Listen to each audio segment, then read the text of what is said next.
Hello hello hello. मेरे प्यारे बच्चों, आप सभी को नमस्कार। क्या हाल है आप सभी के? Good evening, good evening, good evening. जय हिंद। आइए मेरे प्यारे बच्चे,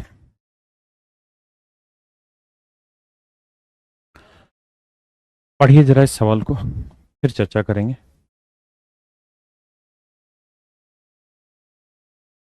कल जो मैं बता रहा था चीज़ें, आज उसी से आगे है। कल जो टेक्निक सिखाई थी उतनी आपको पढ़ के आए होंगे। पढ़िए जरा इसको।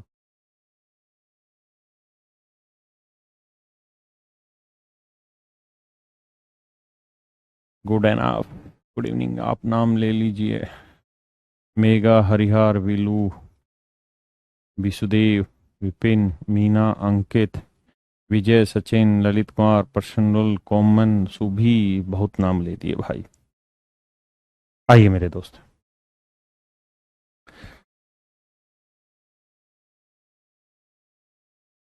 मेरे प्यारे बच्चों, इस सवाल को समझने से पहले हमें एक बेसिक चीज समझनी होगी, और वो ये प्राइम नंबर क्या होते हैं। पहले इस बात पे आइए।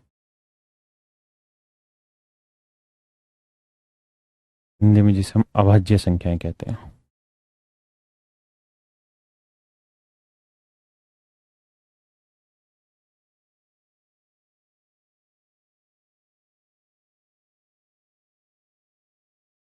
अभाज्य संख्याएं, प्राइम नंबर क्या होता है मेरे बच्चे? प्राइम नंबर की कहानी ध्यान से सुनिए। द नंबर विच है ओनली टू डिफरेंट फैक्टर्स, ऐसी संख्याएं जिनमें केवल दो ही फैक्टर हो और दोनों के दोनों फैक्टर क्या होने चाहिए? डिफरेंट होने चाहिए। मेरे प्यारे बच्चों, ऐसी संख्याएं जिसमें केवल दो ही फैक्टर हों और दोनों के दोनों ही फैक्टर क्या होने चाहिए? डिफरेंट होने चाहिए। एक फैक्टर एक होना चाहिए और दूसरा फैक्टर वो नंबर खुद होना चाहिए। जैसे अगर n प्राइम नंबर है तो इसके दो ही फैक्टर बनेंगे, एक नंबर एक और एक वो नंबर खुद। ये होते हैं मेरे बच्चे प्राइम नंबर। यानी हम और देसी भाषा में उसे समझाना चाहें तो हम यूं कह सकते हैं कि सर प्राइम नंबर के टुकड़े नहीं हो सकते, या प्राइम नंबर के टुकड़े किए नहीं जा सकते। हम ऐसे भी कह सकते हैं। जैसे पांच है, पांच क्या है? प्राइम नंबर है। क्या इसके टुकड़े कर सकते हैं? नहीं सर, एक और पांच के अलावा और कोई टुकड़े बनेंगे ही नहीं। तो हम ये कह सकते हैं सर प्राइम नंबर के टुकड़े नहीं होते, है ना। अच्छा, अगर मैं आपको ये कहूं कि भाई तीन, पांच, सात, ये बताइए तीनों के तीनों प्राइम नंबर हैं या नहीं? आप कहेंगे बिल्कुल है सर प्राइम नंबर। तो मेरे बच्चे, इन सब में सबसे बड़ी कॉमन चीज क्या आएगी? इनका सबका एचसीएफ क्या होगा? तो वो होगा वन। यानी आप ये कहेंगे कि सर प्राइम नंबर ऐसे नंबर होते हैं जिनमें कुछ भी कॉमन नहीं आता, है ना। अभाज्य संख्याओं में कुछ भी कॉमन नहीं आता, पक्की बात है। अब मैं सवाल लेता हूं। मेरे सवाल में वो कह रहा है कि तीन अभाज्य संख्याएं, एक अभाज्य संख्या ए है, एक बी, एक सी। तो कह रहा है पहली दो का मल्टीप्लीकेशन 1891 है, और आखिरी दो का मल्टीप्लीकेशन 7991 है। 7991। पहली दो का मल्टीप्लीकेशन 1891 है, आखिरी दो का मल्टीप्लीकेशन 7991 है।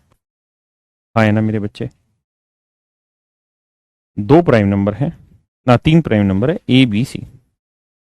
कहता है पहले दो का मल्टीप्लीकेशन इतना और आखिरी दो का मल्टीप्लीकेशन इतना। अब मेरे प्यारे बच्चों, मुझे एक बात बताइए, इस नंबर में क्या क्या मौजूद है? ए और बी। इसमें क्या मौजूद है? बी और सी। तो आप ये बात तो जानते हैं कि ए बी और सी तीनों प्राइम नंबर है ना। ऐसा सवाल ने कहा है कि भाई तीन प्राइम नंबर है। तो हमने जो तीन प्राइम नंबर लिए हैं उसमें एक नंबर ए लिया, एक बी लिया, एक सी लिया। और अभी एक बात समझाई कि प्राइम नंबर ऐसे नंबर होते हैं जिनमें कुछ भी कॉमन नहीं आता। यानी इनका जो एचसीएफ होगा मेरे प्यारे बच्चों, क्या होगा? वन।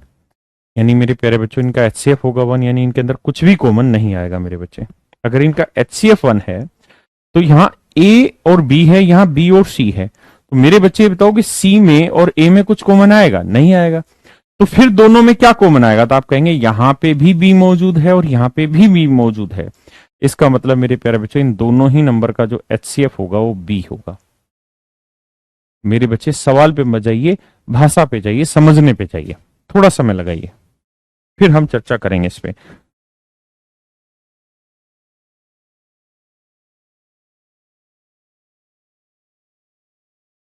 जब तक मेरे बच्चे हम समय इस बात पर नहीं लगाएंगे कि कहना क्या चाह रहा है, इस बात का अर्थ क्या, बात बनेगी नहीं।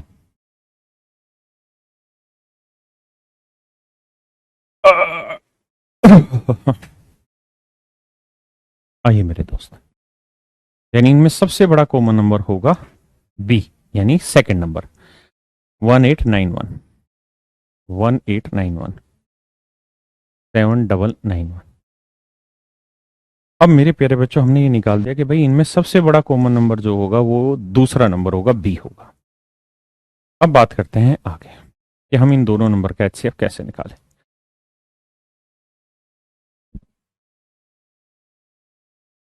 तो इनका एचसीएफ निकालने के 3 तरीके सिखाए थे मैंने आपको। पहला तरीका क्या, कि मेरे बच्चे आप लॉन्ग डिवीजन मेथड से आप इसका एचसीएफ निकाल सकते हैं। लॉन्ग डिवीजन मेथड से, लॉन्ग डिवीजन मेथड से जाएंगे तो 7991 यहां रखेंगे ऊपर और 1891 से भाग देंगे।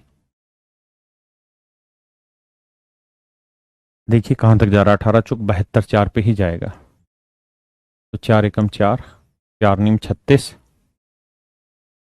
4 आड़े 32 और 3 35, 4 एकम 4 3 7।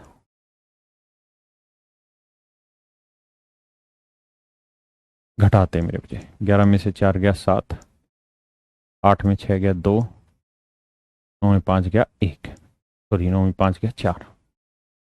अब 427 यहीं रखेंगे मेरे बच्चे और 1891 को यहां ले आएंगे।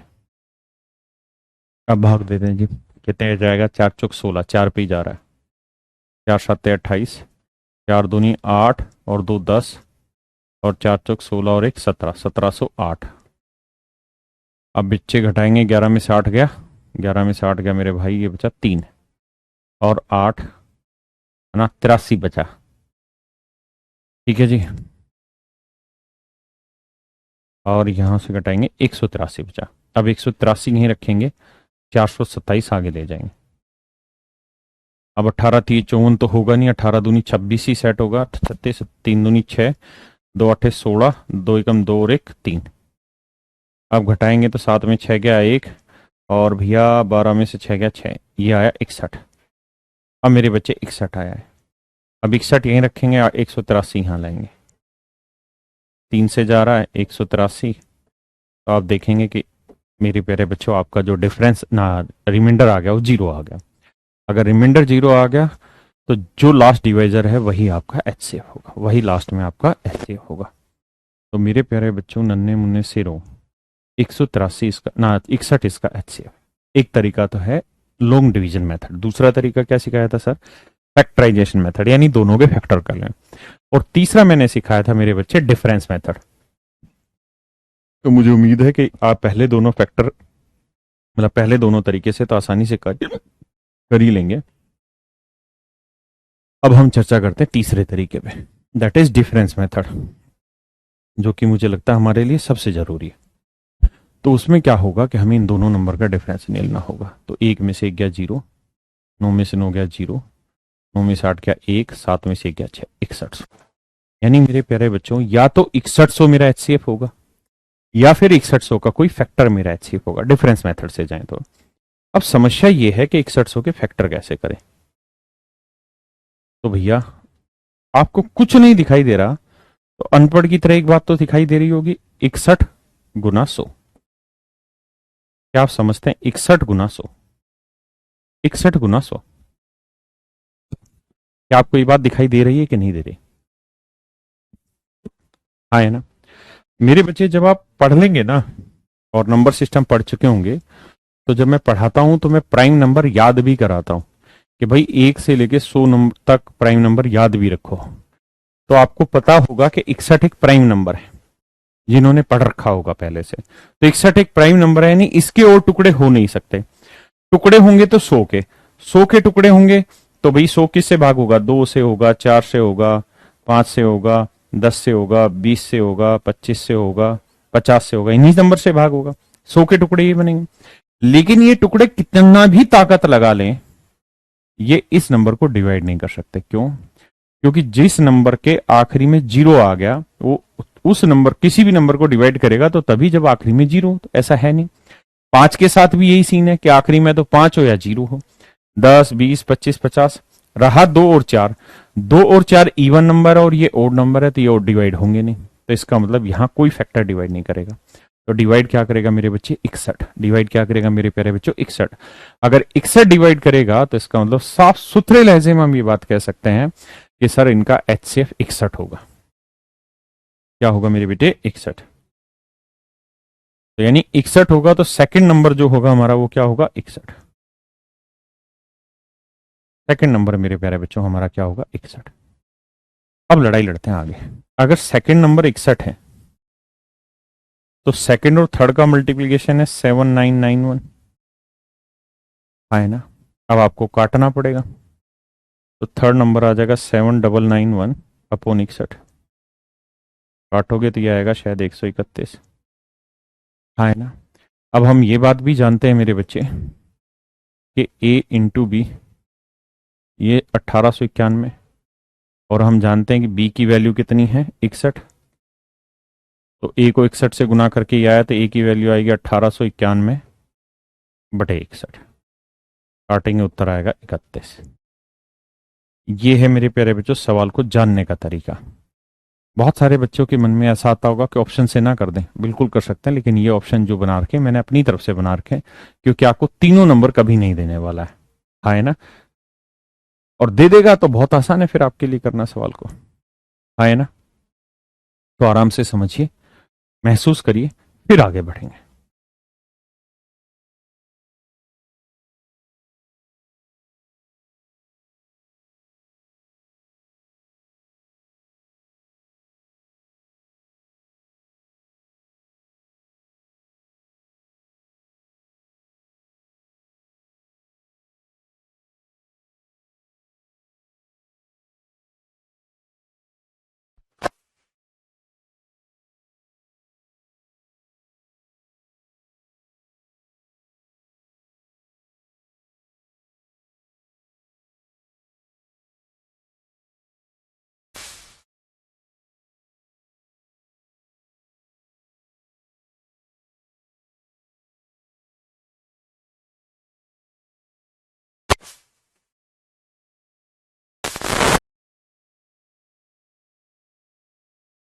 HCF B कैसे हुआ? एक भाई कह रहा है HCF 1 होना चाहिए। अरे मेरे भाई ये बता कि ये बात तो तय है कि इन दोनों नंबर का HCF जो भी होगा वो B होगा, और B एक प्राइम नंबर है, तो 1 कैसे हो सकता है? 1 कोई प्राइम नंबर थोड़ी है भाई। अगर आप ये कह रहे हैं कि 61 के 2 फैक्टर कर देते हैं, 1 और 61, बात बिल्कुल सही है, तो आपके हिसाब से आंसर 1 ले लेते हैं, कोई दिक्कत नहीं। लेकिन क्या 1 प्राइम नंबर है? तो आंसर होगा नहीं, क्योंकि आपको आंसर भी तो प्राइम ही नंबर चाहिए ना, क्योंकि ABC तो प्राइम थे ना मेरे बेटे। अब आते हैं थोड़ा और आगे, इस पे घने खरे सवाल पूछे जाते हैं। 2 नंबर दे देगा, एक नंबर दे देगा एक 20, एक नंबर दे देगा 28, और आपसे ये पूछेगा वो बड़े से बड़ा नंबर बताइए जो 20 और 28 को भाग दे तो दोनों ही सिचुएशन में सेम रिमाइंडर ला दे। Find the largest number which when divided to 20 and 28 give same remainder. तो मेरे प्यारे बच्चों, दो संख्याओं में जब भी ऐसा पूछा जाए कि वो बड़े से बड़ा नंबर जो दोनों से भाग दे के समान शेष बचाए, तो वो हमेशा इनका डिफरेंस होता है, हमेशा ही इनका डिफरेंस होता है, या डिफरेंस का फैक्टर भी होता है, का फैक्टर भी होता है। कैसे? जैसे 20 और 28 का डिफरेंस कितना हुआ? 8। 20 को 8 से भाग दोगे 8 दूनी 16, शेषफल आएगा 4। 28 को 8 से भाग दोगे 8 तिया 24, शेषफल आएगा 4। है ना मेरे बच्चे। मैं आपको कहूं 17 और 37, बताइए वो बड़े से बड़ा नंबर जो दोनों को भाग दे समान शेषफल बचाए, इन दोनों का डिफरेंस। दोनों का डिफरेंस कितना है? 20। 17 को 20 से भाग दोगे तो शेषफल आएगा 17, क्योंकि ना जाने की जीरो। 20 से कम 20, तो शेषफल यहाँ पे भी 17, है ना। मैं आपको कहूं कि यार वो बड़े से बड़ा नंबर बताओ जो 30 को और 40 को भाग देने पर समान शेषफल आए, दोनों का डिफरेंस। 30 और 40 का डिफरेंस 10, 10 तीय 30, जीरो शेषफल, 10 चौक 40, जीरो शेषफल। क्या आप मेरी बात समझ पाए या नहीं? अरे हाँ या ना मित्र? करिए मेरे बच्चे।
सवाल में कह रहा है वह बड़ी से बड़ी संख्या ज्ञात करो जो 211 व 396 को भाग देने पर समान शेषफल बचाए।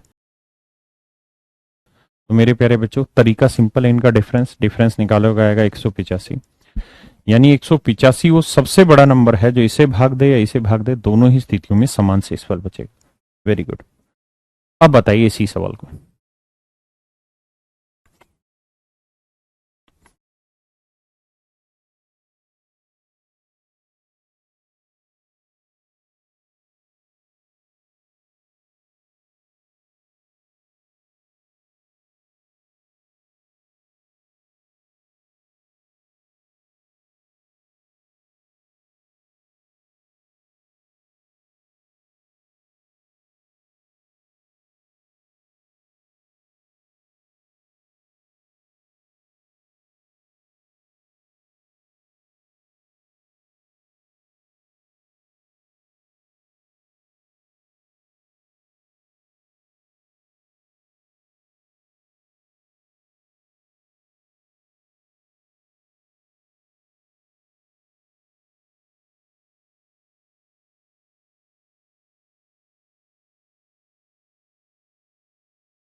And the largest number of 2 digit. कहता है दो अंकों की सबसे बड़ी संख्या बताइए मेरे बच्चे, जो 211 और 211 और क्या था ये पीछे वाला 396 को भाग देने पर।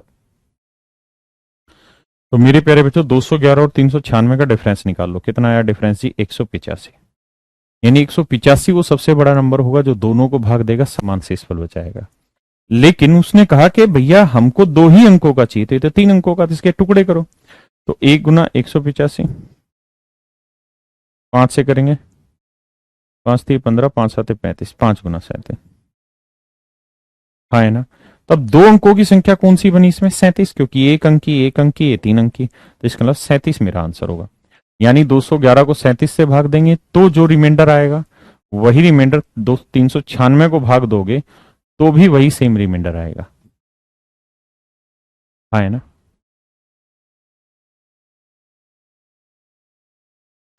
अब अगर यही चीज जो 2 नंबर पे थी, जैसे मैंने अभी तक कहा कि भाई ये कोई नंबर है n1, ये कोई नंबर है n2, तो वो बड़े से बड़ा नंबर बताइए जो इन दोनों को भाग दे तो सेम रिमाइंडर लाए। तो मैंने कहा कि इनका डिफरेंस निकाल लो, वही आपका उत्तर होगा। लेकिन अगर मान लीजिए नंबर ज्यादा हो तो पहले तो नंबर को सीक्वेंस में लिख लीजिए, पहले तो नंबर को क्या लिख लीजिए मेरे बच्चे, सीक्वेंस में। इन दोनों का डिफरेंस D1 है, इन दोनों का डिफरेंस मान लीजिए D2 है, इन दोनों का डिफरेंस D3 है, एंड सो ऑन। अगर इस तरह से डिफरेंस आ जाए, मतलब बहुत सारे नंबर हो, तो मेरे प्यारे बच्चों उस केस में HCF ऑफ देयर डिफरेंस यानी D1, D2, D3, D4, इनके जो डिफरेंसेस का HCF होगा, that is my dear student is your right answer. ये मेरे प्यारे बच्चों मेरा सही उत्तर होगा। यानी इनके बीच के जो अंतर है उनका जो HCF होगा वो आपका सही उत्तर होगा। सवाल के थ्रू समझते हैं, पर पहले आप कोशिश करो फिर मैं कराऊंगा।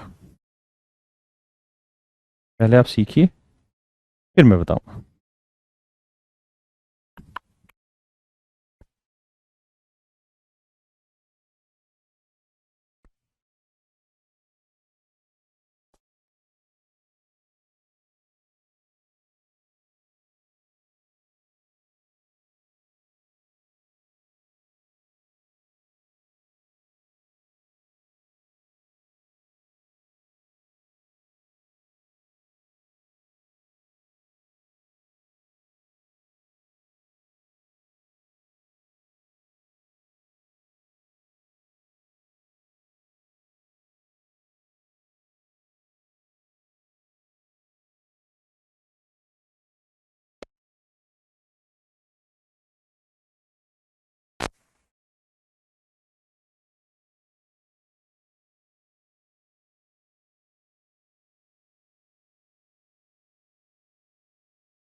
फिर इनके मेरे बच्चे डिफरेंस निकालेंगे, 751, 1030।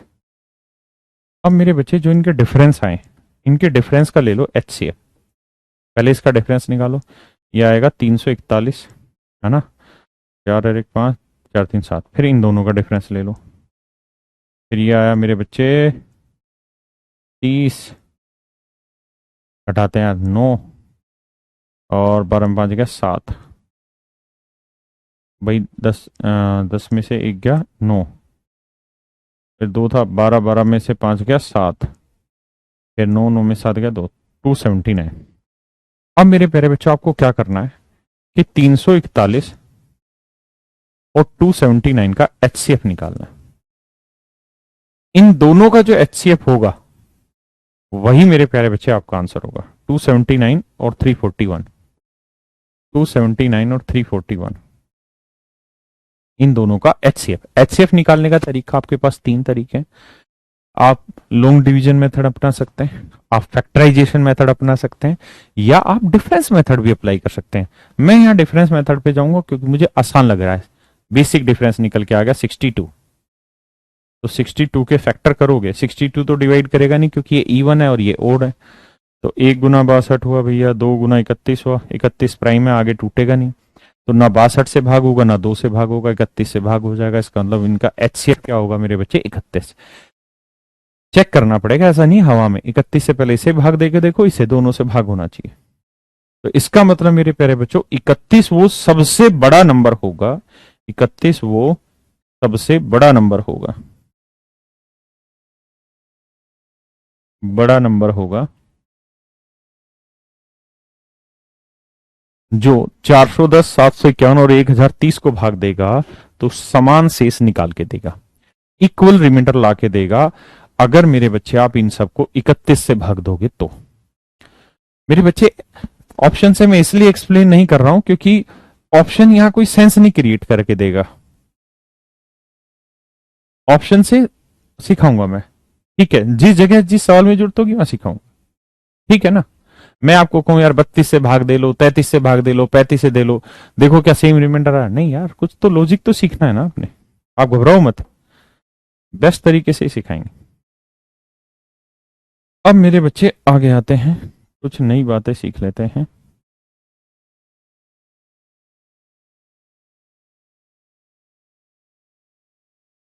प्लीज यूं करो, हल्का सवाल लेते हैं, इससे आ जाए। तू जाने ना, करिए मेरे बच्चे।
देखिए मेरे दोस्त, सवाल में कह रहा है किसी माली के पास 44 सेब के, 66 केले के और 110 आम के पेड़ है। उम्मीद है आपने ढंग से पढ़ लिया होगा, तभी मैं चर्चा कर पाऊंगा। अगर आपने अच्छे से नहीं पढ़ा हो सवाल तो चर्चा मत करिए, और 10 सेकंड का टाइम ले लीजिए, कोई जल्दबाजी नहीं है।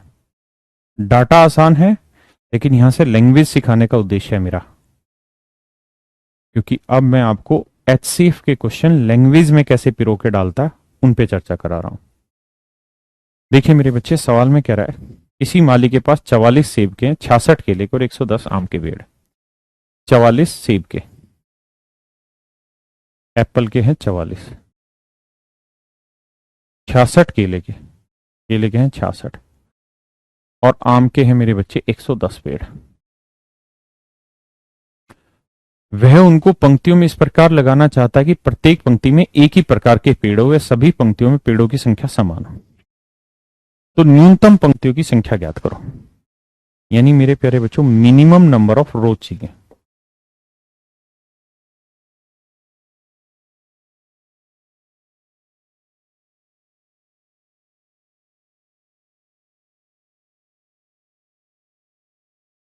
कम से कम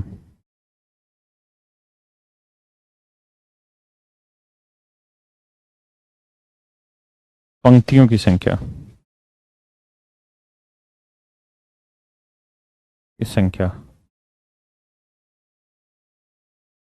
तो मेरे प्यारे बच्चों, अगर हमें कम से कम पंक्तियां चाहिए तो क्यों ना हम ऐसा करें कि एक ही रो में सारे पेड़ लगा दें, या एक ही लाइन में सारे पेड़ लगा दें। आम भी, सेब भी, केला भी, सारे एक ही लाइन में लगा दें। इसमें क्या दिक्कत है? अगर सारे के सारे पेड़ एक ही लाइन में लगा दें, इसमें क्या दिक्कत है? तो आप कहेंगे सर पहली दिक्कत, प्रत्येक पंक्ति में एक ही प्रकार के पेड़ होने चाहिए। कहता है एक लाइन में एक ही टाइप के होने चाहिए, यानी अगर कहीं पे केले लगे हैं ना, तो केले केले ही लगेंगे। प्रत्येक पंक्ति में एक ही प्रकार का पेड़ लगा होना चाहिए। ऐसा नहीं हो सकता कि एक ही लाइन में सेब भी लगा दिया, आम भी और केले भी लगा दिए। इसलिए एक लाइन में तो तीनों पेड़ नहीं लगा सकते, तो 3 लाइनों में लगा देते हैं। इसमें क्या गड़बड़ है? 3 लाइनें बना देते हैं, एक सेब की बना देते हैं, एक केले की और एक आम की। 3 लाइनें बना देते हैं। कम से कम लाइनें चाहिए, 3 लाइन बना दी। इसमें क्या दिक्कत है? इसमें दिक्कत यह है कि हर पंक्ति में, सभी पंक्तियों में पेड़ों की संख्या समान होनी चाहिए। इस समान पे ध्यान दो, क्या होनी चाहिए? समान होनी चाहिए, बराबर होनी चाहिए। कहता है हर पंक्ति में मेरे प्यारे बच्चों, हर लाइन में पेड़ों की जो संख्या होनी चाहिए वो कैसी होनी चाहिए? समान होनी चाहिए। अब आपने एक लाइन सेब की लगा दी तो 44 पेड़, इसकी एक केले की लगा दी, लेकिन उसमें तो पेड़ों की संख्या 66 होगी। भाई यहां पेड़ों की संख्या 110 होगी, तो गलत बात है, क्योंकि हर लाइन में पेड़ों की संख्या क्या चाहिए? बराबर। ये भी गलत है। फिर क्या किया जाए भाई? तो मेरे बच्चे, इसका मतलब हमें कम से कम लाइनें लगानी है। तो सोच समझ के बताओ, अगर हमें कम से कम लाइनें लगानी तो हर लाइन में पौधों की संख्या ज्यादा से ज्यादा होनी चाहिए, लेकिन वो ज्यादा से ज्यादा संख्या ऐसी होनी चाहिए जो 44 पेड़ों को भी सेट कर दे, 66 पेड़ों को भी सेट कर दे और 110 पेड़ों को भी सेट कर दे। तो मेरे बच्चे को बड़े से बड़ा नंबर होगा इनका HCF। तो आप HCF निकाल लेंगे। 3 मेथड है, long division method, factorisation method and difference method. निकाल लेंगे, इनका डिफरेंस आएगा ना, इनका HCF आएगा 22। इसका मतलब ये हुआ कि हर लाइन में 22 पेड़ लगाने होंगे। हर लाइन में मेरे प्यारे बच्चों कितने पेड़ लगाओगे? 22 पेड़। तो अगर 22 पेड़ एक लाइन में लगाओगे तो सेव से कितनी लाइनें बन जाएंगी? 2। और यहां 2 लाइनें बनेंगी और हर लाइन में 22-22 पेड़ है और दोनों लाइनों में केवल सेव सेव है। हर लाइन में 22 पेड़, तो 66 पेड़ों से कितनी लाइनें बना दोगे? 3। हर लाइन में 22 पेड़, तो 110 पेड़ों से कितनी लाइनें बना दोगे? 5। तो 2 और 3 5 और 5 10। तो इस हिसाब से मेरे बच्चे पेड़ों की संख्या कितना, लाइनों की संख्या कितनी होगी? 10। इसका मतलब कम से कम लाइनों की जो जरूरत होगी वो 10 होगी। है ना? अब मेरे बच्चे आप अपने कमेंट करिए, कुछ डाउट है तो पूछिए, मैं आपको एक्सप्लेन करूंगा, वरना फिर आगे बढ़ेंगे।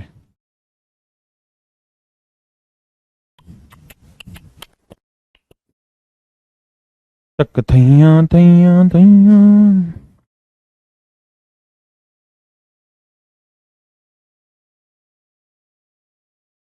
सर HCF ही निकालना है, ये कैसे पता चला? Very good, nice question. HCF निकालना ये कैसे पता चला? एक बात बताओ, मान लीजिए यहां पे 100 टॉफी है, 100 चॉकलेट है, 100 चॉकलेट है ना? 100 चॉकलेट है और मुझे ये बांटनी है बच्चों के बीच में। ये पूरी क्लास है, मुझे बच्चों को ये चॉकलेट बांटनी है, मेरे बच्चे। अब आप मुझे बताओ कि अगर मैं हर बच्चे को एक एक चॉकलेट दूंगा तो मुझे कितने बच्चों की रिक्वायरमेंट हो जाएगी? 100 बच्चों की रिक्वायरमेंट हो जाएगी यार। मैं अगर एक एक चॉकलेट हर बच्चे को दूंगा, हर बच्चे को एक एक चॉकलेट बांटूंगा, तो मुझे 100 बच्चे चाहिए बांटने के लिए। लेकिन मैं कहूं कि भाई एक चॉकलेट हर बच्चे को ना देके 2 चॉकलेट दो हर बच्चे को, तो कितने बच्चों की रिक्वायरमेंट होगी? आप कहेंगे 50। एक चॉकलेट हर बच्चे को दोगे तो 100 बच्चे चाहिए, 2 चॉकलेट दोगे तो 50 बच्चे चाहिए।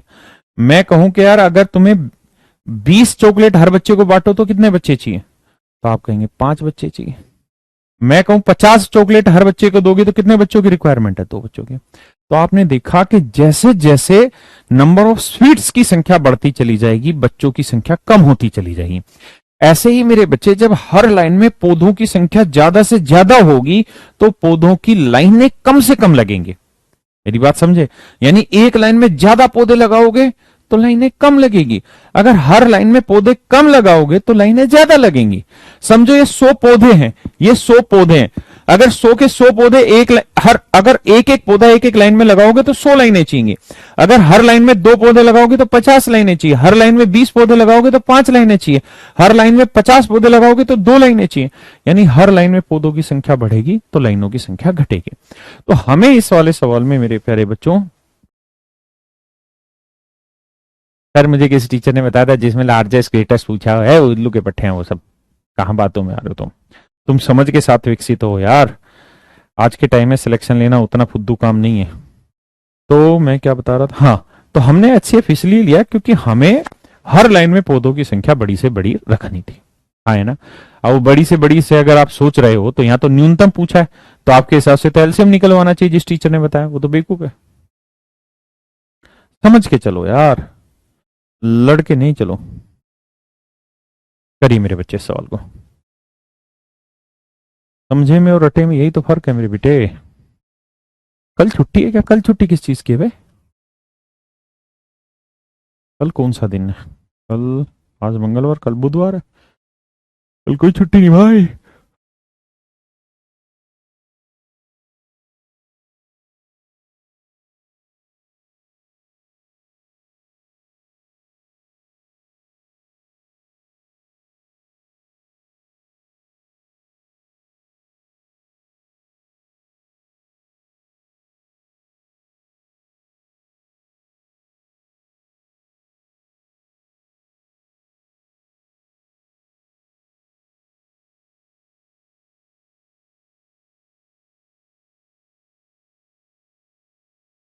लार्जेस्ट के केस में क्या, कुछ मत सोचो यार, जो पढ़ा रहे हैं उस पे तो आओ। अच्छा इलेक्शन है अतुल, हाँ भाई हरियाणा में इलेक्शन है सरपंची के, लेकिन अलग अलग डिस्ट्रिक्ट में अलग अलग डेट पे है ना। हमारे यहाँ 12 तारीख को है चुनाव, 12 नवंबर को। और उस दिन भी मैं सुबह की क्लास लेके जाऊंगा और शाम तक आ जाऊंगा वापसी। हर सेक्शन में डाउट पूछा था, पता नहीं भाई अजय मेरे को नहीं मिला। ज्ञानेंद्र भाई मुबारक हो तुझे, you are selected as ASO in MEA, what is your rank? Gyanendra भाई रैंक क्या आई? Proud to be the student of Kerala sir, AIR 1 अपनी कोचिंग से। हाँ जी जी लक्की बिल्कुल, बट आप इस बात पे प्राउड मत करिए कि हमारी कोचिंग से रैंक 1 2 3 कोई आ रहा है ना। ये तो बच्चों की खुद की मेहनत है यार, हमारा काम थोड़ी है। हर बच्चा अपनी मेहनत खुद करता है, हर बच्चे का अपना स्ट्रगल होता है, इसी वजह से उनकी रैंक आती है। हम तो सबको एक जैसा ही पढ़ाते हैं, तो जो कुछ है वो हर एक बच्चे की अपनी मेहनत पे। करो भाई करो, इस सवाल का उत्तर दो, टाइम पास ना करो। 76 रैंक बता रहा है आंसर, अच्छा आंसर बता रहा है। ज्ञानेंद्रा 127, मुबारक हो भाई, your rank is 127, I am quite happy with you. अब बेटा जरा अपना रोल नंबर और बता दे तू, है चेक करें कहीं लफे ना मार रहा हो। करो, बहुत सारे रिजल्ट आए बच्चों के, बड़ी खुशी की चीज है। डिवाइड क्यों किया? ढक्कन लाइनें नहीं निकालनी थी इसलिए डिवाइड किया। एवरेज की प्रैक्टिस कब कराओगे? यार बड़ा मन है एवरेज की प्रैक्टिस कराने का, कल करते हैं, आज क्लास के बाद टाइम रखेंगे। देखो अब जो ये प्रैक्टिस है ना, इसमें मजा आएगा। आओ मेरे दोस्त, छोटा कर रहा हूं इसको, उम्मीद है आपने पढ़ लिया होगा और पढ़ लेना चाहिए आपको। आओ दोस्त, कहता है एक किसान के पास 945 गाय हैं और 2475 भैंस हैं। ये बफेलो है और ये काऊ। अब क्या कह रहा है मेरे भाई, सवाल में कह रहा है कि वो इन्हें कम से कम ग्रुप में चराना चाहता है। He wants to graze them in minimum number of groups. तो my dear student, minimum number of groups, minimum number of groups,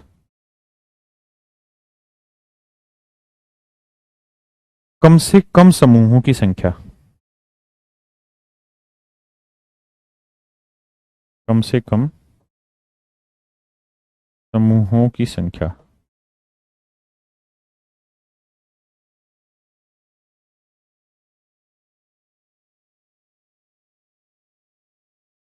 कम से कम समूहों की संख्या, मिनिमम नंबर ऑफ ग्रुप्स चाहिए। तो मेरे प्यारे बच्चों, हम क्यों ना ये काम कर दें यहां कि सभी को एक ही ग्रुप में चरा दें। एक ही ग्रुप में गाय भैंस दोनों मिलके चरे हैं प्यार प्यार से, क्या दिक्कत है? आप बताओ, तो दिक्कत है कि नहीं? आप कहेंगे है दिक्कत सर जी, कैसी बात कर रहे हो, दिक्कत है ना। उसने कहा है कि प्रत्येक समूह में एक ही प्रकार का जानवर होना चाहिए। अगर आप एक ही ग्रुप में दोनों को चरा देंगे गाय भैंस को, तो सर जी दिक्कत ये आ जाएगी कि उस ग्रुप में गाय और भैंस दोनों हो जाएंगे, जबकि उसने ये कंडीशन लगाई है कि एक ग्रुप में एक ही टाइप का जानवर होना चाहिए। ठीक बात है दोस्त, अगर बात ये है तो सही कर देते हैं बात को, दो ग्रुप कर देते हैं भाई, एक गाय का बना देते हैं, एक भैंस का बना देते हैं। इसमें क्या दिक्कत है जी? इसमें भी दिक्कत है सर। इसमें क्या दिक्कत है? इसमें दिक्कत ये है सर कि उसने ये कहा है कि प्रत्येक समूह में, यहां से प्रत्येक समूह में जानवरों की संख्या भी समान होनी चाहिए। Every group has equal number of animal. तो हम ऐसा नहीं कर सकते कि एक गाय का ग्रुप बना दे, एक भैंस का, गाय में 945 है, भैंस में 2475 है। हाँ है ना जी। गज्जू भाई कह रहे दिक्कत है, वो आपस में लड़ेंगे, बहुत बढ़िया। तो ये भी गलत बात हो जाएगी। तो क्या किया जाए जी इसका समाधान? तो अब इसका समाधान ये होगा कि दो ग्रुप भी नहीं बनेंगे। अच्छा, आपको ग्रुप की संख्या क्या चाहिए? मिनिमम। अगर आपको कम से कम ग्रुप की रिक्वायरमेंट है ना, तो इसका मतलब आपको हर ग्रुप में ज्यादा से ज्यादा जानवर रखने होंगे, हर ग्रुप में ज्यादा से ज्यादा जानवर, यानी maximum number of animal in every group, it means their HCF, it means their HCF. अब मेरे बच्चे 945 और 2475 का एचसीएफ आपको याद होगा, मैंने निकलवाया था, 45 आता है। कितना आता है? 45। वेक्टर मेथड से सिखाया था, लॉन्ग डिवीजन मेथड से भी सिखा रखा है, डिफरेंस मेथड से भी। अब ये सब आपके प्रैक्टिस के ऊपर डिपेंड करता है कि आप किस मेथड से एचसीएफ जल्दी निकाल पाएंगे सवाल का, है ना। इनिशियल स्टेज पे आपको इसके लिए करना क्या है कि हर एक सवाल को हर तरीके से करके देखना है। लॉन्ग डिवीजन तो मत ही करिए, वो मेरे हिसाब से उतना उचित मेथड नहीं है एचसीएफ निकालने का, लेकिन फैक्टर और डिफरेंस मेथड हर एक सवाल में दोनों अप्लाई करिए। धीरे धीरे जब आप प्रैक्टिस कर देंगे ना, फिर आप देखेंगे कि आप में अपने आप निखार आ जाएगा। तो मैंने भाग दिलाया था, 5 से कटवाया था, 5 एकम 5, 5 8 40, 5 निम 45, ये 3 से कटवा था, या 9 से काट दें सीधा, चलो 3 से काटते हैं, 6 18, 3 3 9।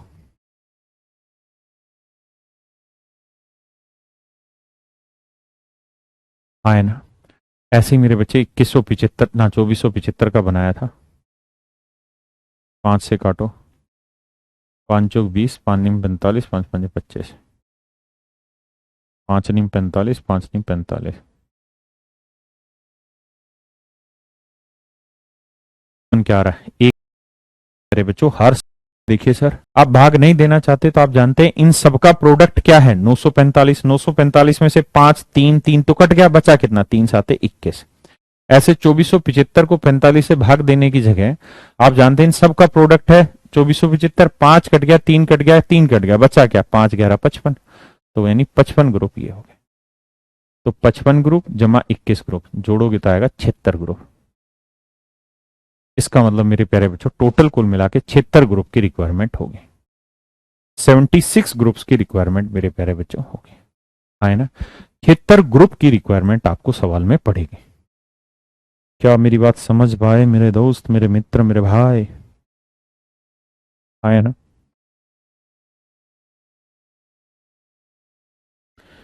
कैसे बताएं क्यों तुमको चाहे यारा, बता ना पाए तू जाने ना।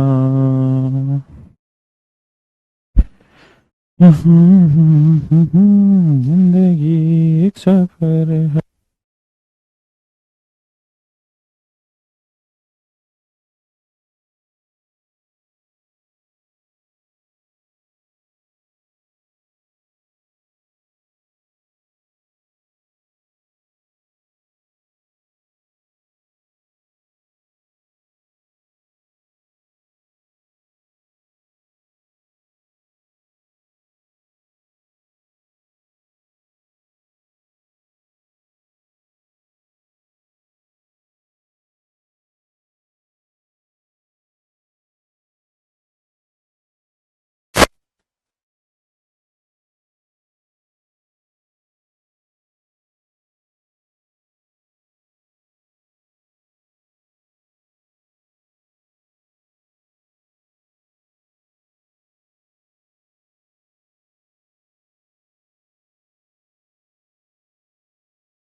इस बार मैदान नहीं दी, क्षेत्रफल दे दिए मैदानों के सीधे।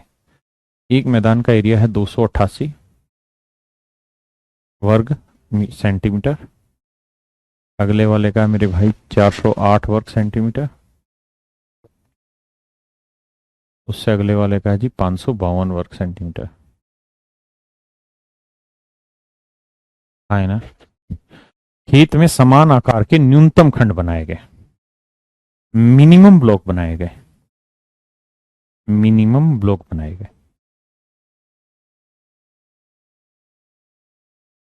तो अगर मिनिमम ब्लॉक बनाने हैं तो मेरे बच्चे हर ब्लॉक का एरिया मैक्सिमम लेना पड़ेगा, है ना। लेकिन ऐसा एरिया लेना पड़ेगा जो तीनों में बराबर बराबर बांटते। तो भैया तीनों का एचसीएफ लो। मैं कल की क्लास में सिखा चुका हूं इनका एचसीएफ निकालना, जिस भी मर्जी मेथड से निकाल लो। तो एचसीएफ आएगा 24 वर्ग सेंटीमीटर। यानी जो ब्लॉक बन रहा होगा, मिनिमम ब्लॉक बन रहा होगा सेम साइज के, उनका एरिया दे रखा है बाबू कितना, 24। और वो ब्लॉक है कैसा, रेक्टेंगुलर। तो रेक्टेंगुलर ब्लॉक की चौड़ाई 4 सेंटीमीटर। तो कहता है बताइए लेंथ क्या हो। तो हमें पता है लेंथ इंटू ब्रेड्थ इसका एरिया होता है, और वो 24 है। तो 4 से काटेंगे तो लेंथ आ जाएगी मेरे बच्चे 6 centimetre. That should be your answer my, that should be my dear student your answer. तो लंबाई हो जाएगी 6, आए ना। इस सवाल के बाद फिर अभी पेपर में आए हुए इसके कुछ क्वेश्चंस की प्रैक्टिस करवा देता हूं।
चलिए मेरे बच्चे, बहुत ही खूबसूरत सवाल। प्रीति बेटा किस क्वेश्चन में आपको भाषा का अर्थ धीरे धीरे समझाई तो रहा हूं, कोई दिक्कत नहीं, अगले सवाल पे आ जाए ना। ऐसा ही सवाल और ले रहा हूं, धीरे धीरे वहां से पिक कराऊंगा आपको ये बात। अब आप जवाब देना और कुछ नहीं, सवाल के जवाब देना, उसी से सीख जाओगे। बेटा लगाइए जरा क्वेश्चन, एक सेकंड रुकना बच्चे, क्वेश्चन लगवा रहा हूं। कैसे बताएं क्यों तुमको चाहे यारा, बताना चाहे।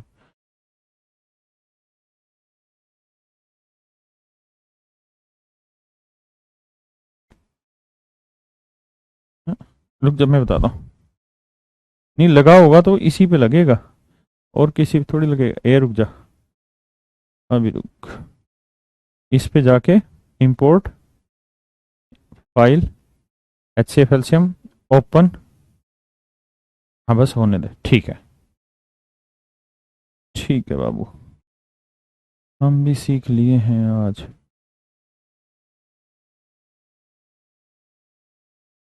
पहले इस सवाल पे आ जाते हैं यार, ये अभी के पेपर के क्वेश्चन है, करिए जरा, लगाइए बुद्धि।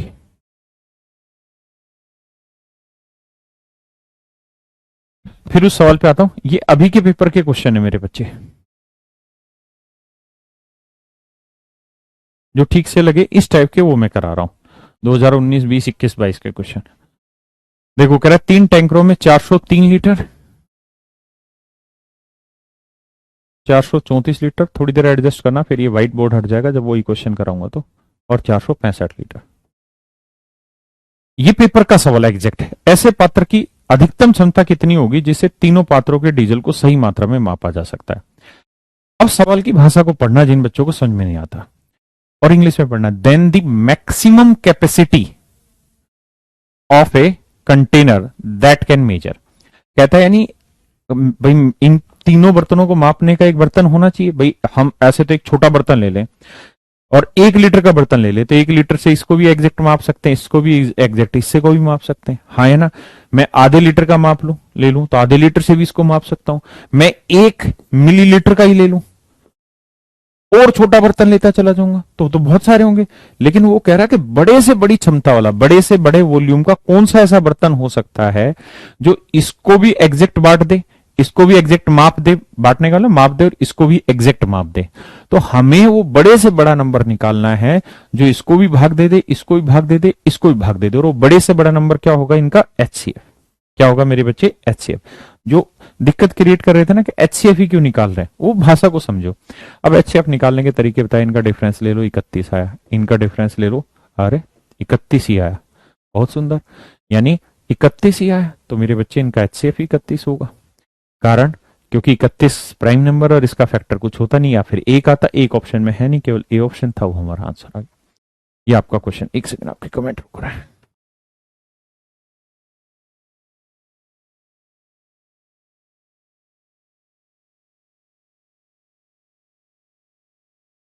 अब ठीक है, तो आंसर आया मेरे भाई 31 आया ना, वेरी गुड। और लेते हैं ऐसे ही क्वेश्चन। ये वाला अगर आप देख पा रहे हो क्वेश्चन, तो ये एसएससी सीजीएल प्री 2018 का आया हुआ क्वेश्चन, और ये मैंने आपको कराया भी अभी। 945 गाय 2475 भैंस वाला ही करा चुका हूं।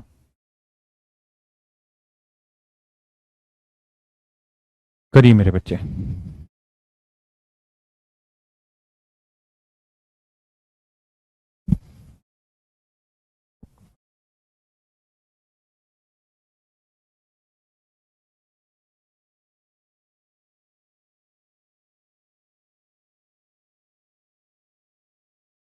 के लिए कम से कम, इंग्लिश में ठीक लिखा है मिनिमम। कहता है कम से कम कितनी लाइनों की जरूरत होगी। थोड़ा आंसर फास्ट करो ना यार, आपको तो ये टाइप सिखा दी। अगर 1 और 31 दोनों ऑप्शन में होते तो हमें फिर ये चेक करना पड़ता कि 31 का उसको भाग दे रहा है कि नहीं। जैसे ये वाला सवाल था ना, तो हम ये चेक करते कि 31 है भी कि नहीं आंसर। भाई या तो आंसर 31 हो गया, 31 का फैक्टर, 31 के दो ही फैक्टर हुए, 1 31। अब एक ऑप्शन में था नहीं इसलिए मैंने काट दिया। अगर मान लो एक भी ऑप्शन में दे रखा होता तो मुझे चेक करना पड़ता कि 31 इसको भाग दे रहा है कि नहीं, इसको दे रहा है कि नहीं दे रहा, इसको नहीं दे रहा। भाई एचसीएफ तो होगा ना जो भाग दे। अब आते हैं इस सवाल पे। कहता है 24, 36 और 60 केले वही पेड़ हैं, इन्हें लाइनों में लगाना है। प्रत्येक पंक्ति में केवल एक ही प्रकार के फल होने चाहिए और हर एक लाइन में पौधों की संख्या भी बराबर होनी चाहिए। तो भैया कम से कम लाइनें लगानी है। तो 24, 36 और 60 का क्या करना था मेरे बच्चे? एचसीएफ लेना था। ले लोगे तो पता चलेगा एचसीएफ आता 12। तो 12 से भाग दोगे तो इसमें 2 लाइनें बनेंगी, इसमें 3 लाइनें बनेंगी, इसमें 5। तो 5 3 8 और 2 10 लाइनों में। हाँ है ना, बहुत सुंदर। अब करिए इस सवाल को, और हर एक बच्चे ने आंसर देना है, भागेगा कोई नहीं। सब सवाल से पेपर के सवाल है।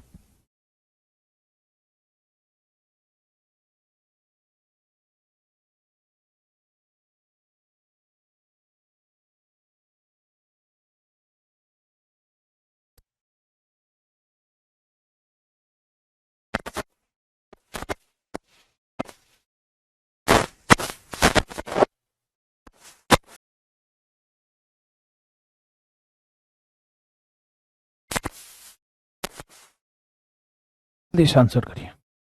कहता 391 लड़के हैं और मेरे बच्चे लड़कियों की जो संख्या है वो है 323। कह रहा जी सबसे बड़ी समान कक्षाओं में विभाजित करना है इनको, जिससे लड़कों की प्रत्येक कक्षा की संख्या लड़कियों की प्रत्येक कक्षा की संख्या के बराबर हो जाए। कक्षाओं की संख्या बांटनी है। देखो कहता लड़के और लड़कियां हैं, सबसे बड़ी समान कक्षाओं में विभाजित करना है। सबसे बड़ी समान कक्षाओं में, सबसे बड़ी समान कक्षाओं में मतलब यानी हर क्लास में जो नंबर ऑफ स्टूडेंट हो सबसे मैक्सिमम होने चाहिए। हाँ है ना। लेकिन ऐसा भी नहीं हो सकता कि लड़के और लड़कियां मिलके बैठ जाएं, ऐसा भी नहीं होगा। नहीं, लड़कों की अलग क्लास बनेगी, लड़कियों की अलग क्लास बनेगी, और ऐसी क्लास होनी चाहिए जिनमें नंबर ऑफ स्टूडेंट मैक्सिमम हो। तो अधिक से अधिक बच्चे चाहिए हर क्लास में, तो मतलब इनका एचसीएफ चाहिए। अब इनका एचसीएफ निकालो, तो भैया इनका डिफरेंस आएगा 11 में से 3 गया 8, है ना, और 8 में 2 गया 6, 68। अब मेरे बच्चे 68, 1 गुना 68 फैक्टर करेंगे तो 2 गुना 34, और भैया 4 से तो भाग जाएगा नहीं, जाएगा 17 चौको 68। अब ये मेरे बच्चे इसके फैक्टर बने। अब आंख देखते ही पहचान गई कि 4 आंसर नहीं होगा, 34 नहीं होगा, 68 नहीं होगा, 2 नहीं होगा। कारण ये ओड नंबर है, विषम संख्या है, सम से भाग होंगे नहीं। आंसर या तो 1 होगा या फिर 17 होगा। अब मुझे देखना है तो कक्षाओं की संख्या कितनी होगी, ये मुझसे पूछा हुआ है। तो देखो यार, भाग देना पड़ेगा। 17 से भाग दोगे तो भाग एग्जैक्ट हो जाएगी, करके देखना आप, लफे नहीं मारना। तो इसका मतलब हर क्लास में 17 बच्चे होंगे, तो 391 लड़कों से कितनी क्लासें बन जाएंगी, भाग देंगे। 17 दूनी 34, 17 दूनी 34, कितना बचा 5, 17 ते 51, 23 क्लास तो ये हो गई। और यहाँ 17 से भाग देंगे, 17 एकम 17, है ना। अब बच कितना गया भाई, वह मरवा दिया बचूगा 15, 17 नहीं में 153, तो 19 क्लास यहाँ हो गई और 23 क्लास यहाँ, तो 23 जमा 19, नौ 3 12, 2 1 3 1 4, यानी कुल मिला के 42 क्लासें तैयार होंगे। कहाँ गड़बड़ कर दी, देखना 42 क्लासें ही तो होंगी भाई, ऑप्शन ही गलत है। 42 आएंगे, और 3 12, 2 1 3 1 4, 42 क्लासें होंगी। एन ऑप्शन में मिस्टेक है, किसी भी ऑप्शन को सही कर देते हैं, 44 की जगह 42 लिख दीजिए।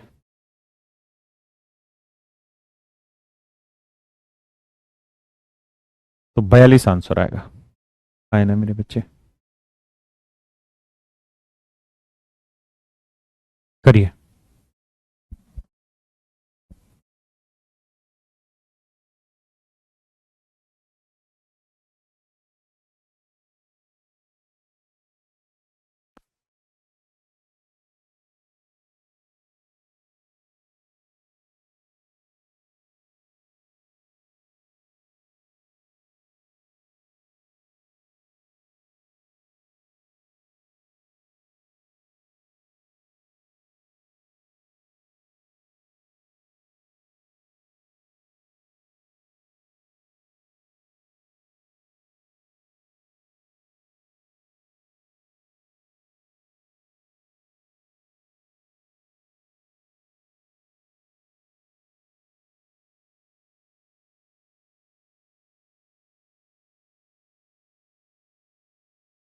बयालीस इसका ठीक आंसर आएगा। तू जाने ना, कहता जी 1.5 मीटर और 1.2 मीटर लंबी दो पाइपों को बराबर टुकड़ों में इस प्रकार काटा जाता है कि दोनों पाइपों का कोई हिस्सा शेष ना बचे। वैसे मुझे पॉइंटों का, फ्रैक्शन का, इनका डेसिमल निकालना सिखाना है, लेकिन अभी के लिए आप ऐसे मान लो कि थोड़ी देर के लिए पॉइंट हटा ही दो। एक अंक के बाद है ना दशमलव, यहाँ पे भी एक अंक के बाद दशमलव है, तो 15 और 12 का क्या ले लो मेरे भाई, 15 और 12 का ले लो एचसीएफ, क्योंकि बड़े से बड़ा टुकड़ा चाहिए जो इनको बराबर तरीके से काट सके और कोई चीज बचे नहीं, तो इनका एचसीएफ आएगा 3। अब आप जानते हैं कि है क्या कहानी, कि भाई सब में डेसिमल लगा हुआ था, तो एक एक डेसिमल कॉपी करके लगा दें यहाँ पे। इसका आंसर आ जाएगा 0.3, क्योंकि यहाँ डेसिमल लगे थे ना। बाकी ये मैंने सिखाना भी एचसीएफ में, कि डेसिमल का एचसीएफ कैसे निकालते हैं, फ्रैक्शन का एचसीएफ कैसे निकालते हैं, सिखाऊंगा। लेकिन अभी इस सवाल पे आ जाइए, ठीक है। ये मैं बता चुका हूं, इसको बताइए। 15 मीटर 17 सेंटीमीटर लंबे और 9 मीटर 2 सेंटीमीटर चौड़े फर्श को बिछाने के लिए कम से कम कितने वर्गाकार टाइलों की जरूरत होगी, ये वही सवाल हो भाई। इस पे वही सेम सवाल है, तो पहले अपने सवाल पे आते हैं जो पढ़ा रहे थे। ये उसी से रिलेटेड क्वेश्चन और अच्छा क्वेश्चन है। आ जाइए। कहता है किसी आयताकार खेत में, ये कोई रेक्टेंगुलर खेत है, कहता है इसकी लंबाई है 284 मीटर और इसकी चौड़ाई है 248 मीटर। बड़े ध्यान से समझना, देरी करे।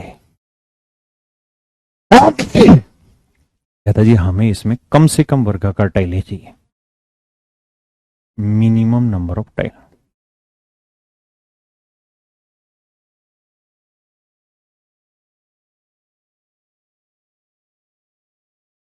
हिंदी में बोले तो कम से कम टाइल है, बड़े ध्यान से देखना, कम से कम टाइल,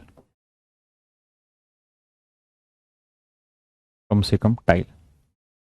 अब मेरे बच्चों मुझे एक बात बताओ, मेरे नन्हे मुन्ने प्यारे बच्चों एक बात बताओ, क्या हम इसमें ये नहीं कर सकते कि पूरी की पूरी एक tile,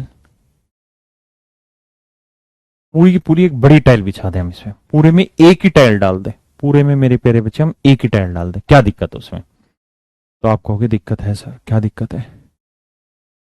find the least number of equal size, तेरी तो है, find the least number of equal size square tiles, find the least number of equal size square tile. कहता कम से कम वर्गाकार टाइलें होनी चाहिए,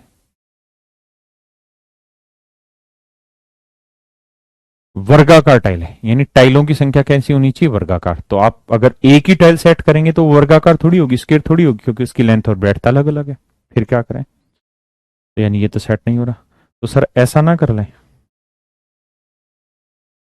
कि एक टाइल यहां सेट कर देते हैं इतनी बड़ी, ये वर्गाकार हो गई, या इसको हटा ही दें। मान लीजिए एक टाइल मैंने सेट कर दी है, भाई दोस्त एक बात समझो, ये 248 है ना, तो मैंने 248 मीटर लंबी और 248 मीटर चौड़ी एक टाइल यहां लगा दी, आए ना? एक टाइल यहां लगा दो, फिर इसका कुछ टुकड़ा यहां लगा दो, तो ये भी सेट हो जाएगा। तो आप कहोगे कि सर इसमें भी दिक्कत है। इसमें क्या दिक्कत है मेरे भाई? इसमें दिक्कत ये है सर कि उसने कुछ शब्द बोले और उन शब्दों का पालन होना बड़ा जरूरी है। क्या कहता है? Find the least number of equal size, यानी सभी का साइज कैसा होना चाहिए मेरे भाई? इक्वल, स्क्वायर भी होनी चाहिए, इक्वल भी होनी चाहिए। ऐसा नहीं कर सकते यहां तो आपने बड़ी लगा दी, यहां काट के छोटी लगा दी, तो बच्चों वाली बातें कर रहे हो सर आप, इसका मतलब ये भी गलत है आपका। तो फिर तो ऐसी टाइलों की संख्या लगानी है जो बराबर भी हो, स्क्वायर भी हो, बराबर साइज की हो, और कोई जगह खाली ना बचे, है ना? पूरे में बिछनी चाहिए, पूरे में सेट होनी चाहिए। तो मेरे बच्चे ध्यान ये देना कि जो टाइल होगी ना, उस टाइल का एरिया या साइज ऐसा होना चाहिए, वो टाइल ऐसी होनी चाहिए मेरे बच्चे कि जो इसमें पूरी तरह समा जाए, यानी वो इधर भी ऐसे 1 2 3 4 5 6 7 ऐसे सेट होती रहे इस पे। समझ रहे मेरी बात?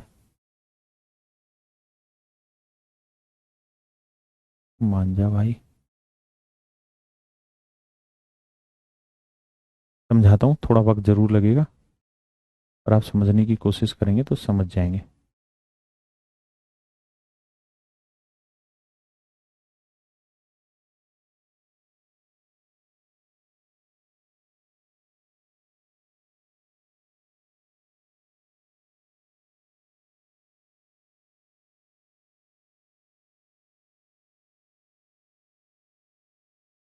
इधर भी वो सेट हो जाए, और ऐसे ही मेरे बच्चे इधर भी वो बराबर सेट हो जाए। मान जाए, पूरी क्यों हो रही है?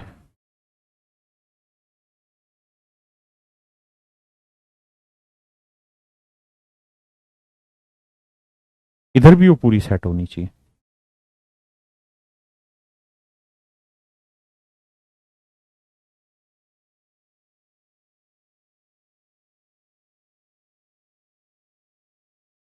क्योंकि मेरे बच्चे अगर वो इधर और इधर,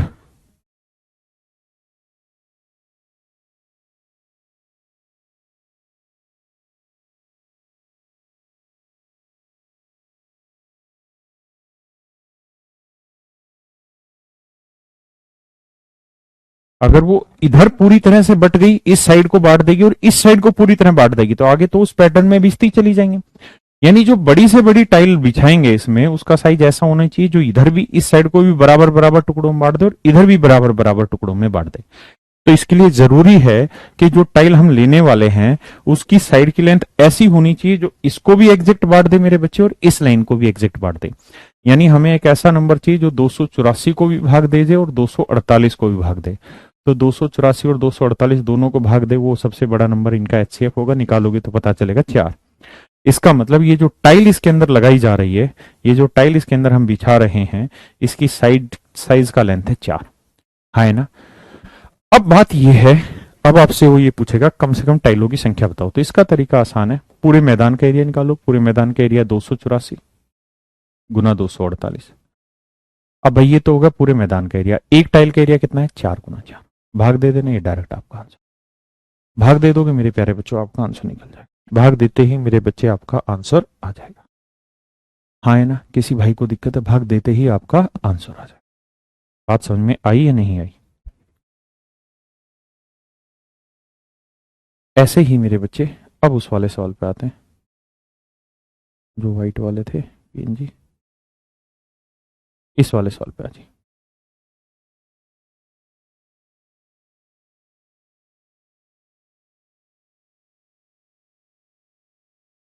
अब देखो मेरे बच्चे, 1 मीटर में कितने सेंटीमीटर होते हैं, 100 सेंटीमीटर। तो 15 को 100 से गुना करोगे, 1500 सेंटीमीटर ये और 17 सेंटीमीटर ये, तो ये हो गए 1517 सेंटीमीटर। 1517 सेंटीमीटर। इधर की बात करें, चौड़ाई है 9 मीटर 2 सेंटीमीटर। 1 मीटर में 100 सेंटीमीटर, तो 900 भाई 9 मीटर 1 मीटर में 100 सेंटीमीटर, तो 900 सेंटीमीटर ये और 2 सेंटीमीटर ये, 902 सेंटीमीटर ये। अब कह रहा है इसमें कम से कम टाइलें हमें बिछानी है। अगर कम से कम टाइलें बिछानी है तो हमें इसके अंदर जो टाइल लेनी है वो ऐसी होनी चाहिए, उसका एरिया ऐसा होना चाहिए वर्गाकार का कि वो इधर भी इक्वल हिस्सों में बांट दे और मेरे बच्चे इधर भी इक्वल हिस्सों में बांट दे। तो यानी 1517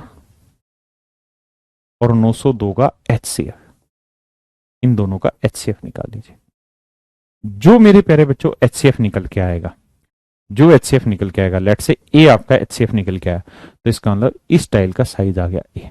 अब पूछा नंबर ऑफ टाइल, तो पूरे मैदान का एरिया 1517 गुना 902 बटे ए स्क्वायर, ए इंटू ए। भाग दे देंगे, वो मेरे बच्चे मेरा आंसर, वो मेरे प्यारे बच्चों मेरा आंसर होगा। समझ पाए कि नहीं? आए ना। इनका एचसीएफ निकालना है। तो आज के लिए मेरे प्यारे बच्चों इतना ही रखते हैं, बाकी फिर कल की क्लास में आगे मिलेंगे और इससे अगली टाइप के क्वेश्चंस मैं कल कराऊंगा। तो कल हम एचसीएफ सिखा दिया, कल सीखेंगे बेसिक ऑफ एलसीएम, फिर अगली क्लास में सीखेंगे एचसीएफ एलसीएम का मिश्रण, फिर लैंग्वेज के एलसीएम के क्वेश्चन। आज के लिए इतना ही, थैंक यू।